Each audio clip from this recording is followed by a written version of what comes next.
Thanks very much for that broad view. I'm going to start with a sort of selfish question, something that is dear to our hearts here at the National Press Club. Last fall, a Mexican journalist, Emilio Gutiérrez-Soto, won one of our highest awards, and he stood right at this podium and made an impassioned speech for the freedom of the press in Mexico. And he is here in the United States seeking asylum, and shortly after that speech, he was detained by our immigration services and has been imprisoned in El Paso, Texas, ever since. We at the Press Club have been calling for his release, and so he can prepare his case for asylum.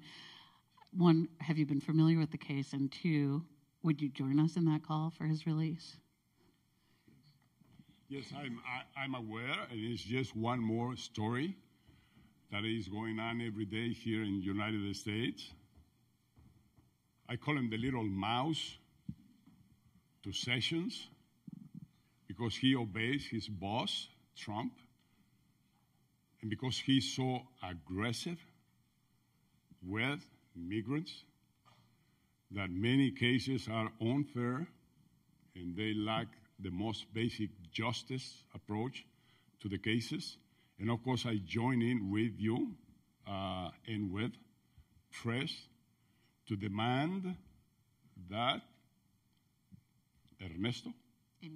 Emilio is treated fairly and first of all released, because there is no reason to have him there. But I claim for all those others that are suffering exactly the same thing. And this idea is really a discrimination idea, to speak about Mexicans being rapists, being criminals, to generalize that everybody has that behavior.